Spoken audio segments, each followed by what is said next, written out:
কথায় আছে বিপদে বন্ধুর পরিচয়। আর যে লড়াই এই মুহূর্তে মধ্যপ্রাচ্যে চলছে ইরান বনাম ইসরায়েলের মধ্যে, বেসিক্যালি এটা ইরান ইসরায়েলের যুদ্ধ না। ইসরায়েলের পেছনে পশ্চিমা সকল কি বলা হয় নেকড়েরা, তারা কিন্তু অবস্থান করছে। আমেরিকা সর্বোচ্চ সাপোর্ট করছে। জার্মানি ইসরায়েলের সুরক্ষার জন্য অত্যাধুনিক প্রযুক্তির আকাশ প্রতিরক্ষা সিস্টেম পাঠাচ্ছে, এমনকি ইরানের বিরুদ্ধে সার্বিক সহযোগিতা দেওয়ার জন্য ঘোষণা করেছে। ইউরোপীয় ইউনিয়ন ইসরায়েলের পাশে দাঁড়িয়েছে। ইরানের পাশে কে? পাকিস্তান অলরেডি ডরাইল্লা আওয়াজে পাকিস্তান তারা তাদের সীমান্ত বন্ধ করে দিছে। ইরানে পরমাণু হামলা চালালে ইসরায়েল পাল্টা হামলা চালাবে পাকিস্তানের বক্তব্য থেকে পাকিস্তানের প্রতিরক্ষা মন্ত্রী সইরা গেছে। সৌদির যুবরাজ শুধুমাত্র বক্তব্যের মধ্যেই সীমাবদ্ধ। বাট ইরান যাদের উপর ভরসা করে এই যুদ্ধটা করছে, চীন এবং রাশিয়া, তারা কিন্তু বেইমানি করছে না। তথ্যপত্র তাই বলছে। দর্শক, ইরান ইসরায়েল সংঘাতে গেল দ্বিতীয় দিনে নাম জড়িয়েছিল যে রাশিয়া এবং চীন ইরানকে মেশিনারিজ দিচ্ছে, আর সেই অভিযোগকে এবার বাস্তবে প্রমাণ করে দিল আন্তর্জাতিক গণমাধ্যমগুলো। বলা হচ্ছে যে গোপনে ইরানকে অস্ত্র দিচ্ছে চীন।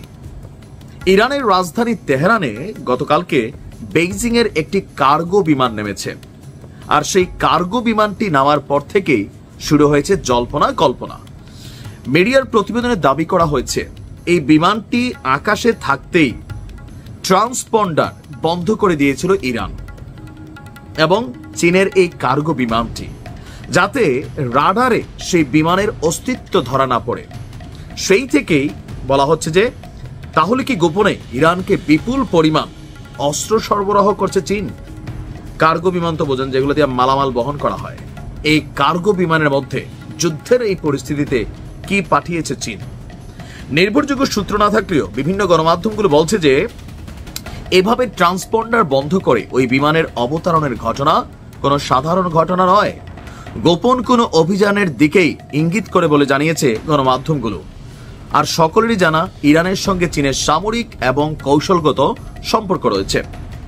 ইসরায়েলি গণমাধ্যমগুলো বলছে তাই ওই বিমানে সামরিক অস্ত্র অথবা নিষিদ্ধ কোনো পণ্য থাকতে পারে, যদিও এই খবরটি নিয়ে চীন এখন পর্যন্ত মুখ খুলছে না। এরই মধ্যে ইরানকে কন্টিনিউ হুমকি দিয়ে যাচ্ছে মার্কিন প্রেসিডেন্ট ডোনাল্ড ট্রাম্প। জাতিসংঘ থেকে শুরু করে বিভিন্ন জায়গায় ইরানকে সাইজ করার জন্য নানান ধরনের সিদ্ধান্ত নেওয়ার পায়তারা করছে, কিন্তু সেখানেও বাদ সাধছে রাশিয়া এবং চীন। তারা বরাবরই ইরানের পক্ষে তাদের অবস্থান রেখেছে। তারা মনে করবে কেন ভাই? এটা তো সরাসরি যে প্রথম হামলা কে চালাইছে? ইসরায়েল চালাইছে।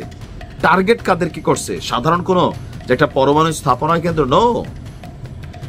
রাজধানী তেহরান থেকে শুরু করে বিভিন্ন দেশে বিভিন্ন শহরে ছড়িয়ে ছিটিয়ে থাকা পরমাণু বিজ্ঞানী, বিভিন্ন বাহিনীর প্রধান, তাদেরকে শেষ করে দেওয়া হয়েছে।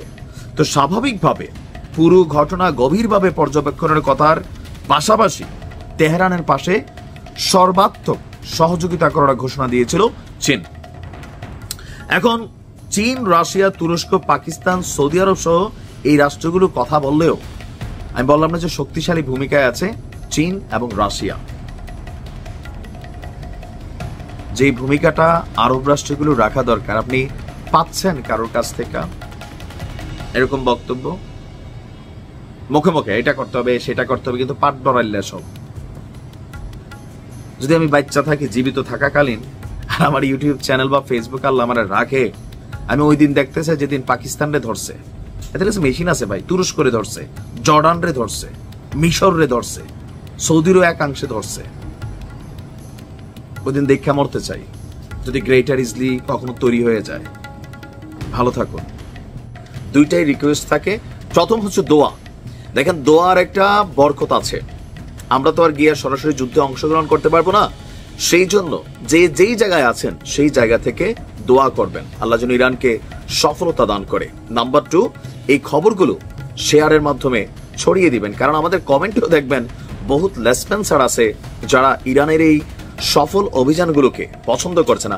আর আরেকটা কথা বলি আমাদের সুন্নি ভাইদেরকে, এখানে অনেকে শিয়া সুন্নি বিভাজনের মধ্যে এসে ইরানের বিরুদ্ধে ইসরায়েলের যে অভিযান সেটাকে অনেকে বাহবা দিচ্ছেন, অনেকে বিভিন্ন ধরনের বক্তব্য দিচ্ছেন, কিন্তু আপনি দেখেন আজকে ইরানের বিপরীতে যে আমাদের সুন্নি ভিত্তিক যে রাষ্ট্রগুলো আছে তাদের কারোর ভূমিকা আপনি দেখছেন কোথাও কোনো বীরের মতন আছে?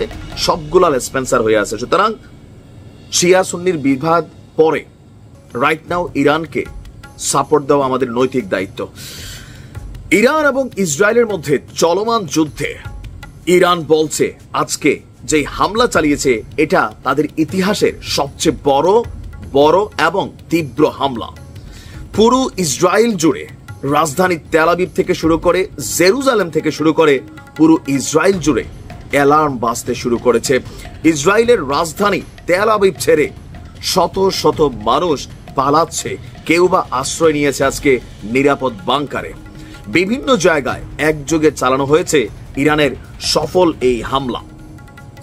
আপনার এই মুহূর্তে আমরা যদি দেখি যে ইরানের হামলায় সর্বশেষ তথ্য হচ্ছে 220 জন নিহত হয়েছে।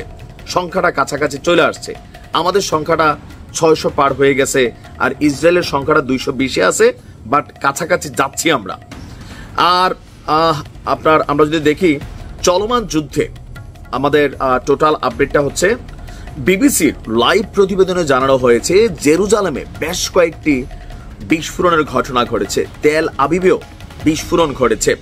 আইডিএফ বলছে ইসরায়েলে নতুন করে ক্ষেপণাস্ত্র হামলা চালাচ্ছে আপনার ইরান, আর এতে বিভিন্ন বাস, বিভিন্ন আবাসিক ভবন, বিভিন্ন অনাবাসিক ভবন, বিভিন্ন সামরিক ঘাঁটি, বিভিন্ন গোয়েন্দাদের যে ডিপার্টমেন্টগুলো আছে একের পর এক সুনিপুণ দক্ষতা নিয়ে এবারের এই অভিযান চলেছে। অপরদিকে এই হামলাকে প্রতিনিয়ত অবজারভেশন করছে মার্কিন প্রেসিডেন্ট ডোনাল্ড ট্রাম্প। হোয়াইট হাউসের সিচুয়েশন রুমে আকস্মিক নিজের জাতীয় নিরাপত্তা দলের সদস্যদের নিয়ে বৈঠক ডেকেছে ডোনাল্ড ট্রাম্প। অলরেডি ইসরায়েলের প্রধানমন্ত্রী নেহো বর্তমান পরিস্থিতিতে করণীয় কি তার জন্য আমেরিকার পরামর্শ চাচ্ছে। অপরদিকে মার্কিন যুক্তরাষ্ট্র তাদের নাগরিকদেরকে ইসরায়েল থেকে বের করে আনার জন্য চেষ্টা করলেও সম্ভবপর হচ্ছে না, কারণ ইসরায়েলের আকাশে প্রতি মুহূর্তে এই মুহূর্তে ক্ষেপণাস্ত্র হামলা চলছে। আভ্যন্তরীণ ফ্লাইটগুলো আজকে সবগুলো বন্ধ করে দেওয়া হয়েছে, কোনো বিমান ইসরায়েল থেকে উড়ছে না, কোনোটা ঢুকছেও না। এই পরিস্থিতিতে ইসরায়েলের জনগণের মধ্যে যারা ইসরায়েল ত্যাগ করে অন্য কোথাও যাওয়ার চেষ্টা করতেছে তাদেরও যাওয়ার সুযোগ হচ্ছে না। অপরদিকে ইরান বলছে আরো বড় জবাব দেওয়া হবে। আজকের এই সফল হামলার পর ইরানের আইআরজিসির পক্ষ থেকে, সশস্ত্র বাহিনীর পক্ষ থেকে, সর্বোচ্চ নেতার পক্ষ থেকে বার্তা দেওয়া হয়েছে ইসরায়েলের রাজধানী তেল আবিব এটা যেন খালি করা হয়। কেন? আরো বড় ধরনের অভিযান চালানোর জন্য প্রস্তুতি নিচ্ছে। অপরদিকে ইরানের পক্ষে চীন, রাশিয়া কূটনৈতিকভাবে যতগুলো বৈঠক হচ্ছে সেইখানেও শক্ত সাপোর্ট দিয়ে যাচ্ছে। এমনকি ধারণা করা হচ্ছে আজকে রাতে আরো একটা বড় অভিযান পরিচালনা করবে ইরান। এই মুহূর্তে ইরানের বিরুদ্ধে ইসরায়েলের যে আকাশ প্রতিরক্ষা সিস্টেম খুব বেশি আর কাজে দিচ্ছে না এই মুহূর্তে। বাকিটা আল্লাহর ইচ্ছা। লড়াই চালিয়ে যাচ্ছে ইরান, আমরা তাদের পাশে থাকবো, এই হোক আমাদের ভূমিকা। আসসালামু আলাইকুম।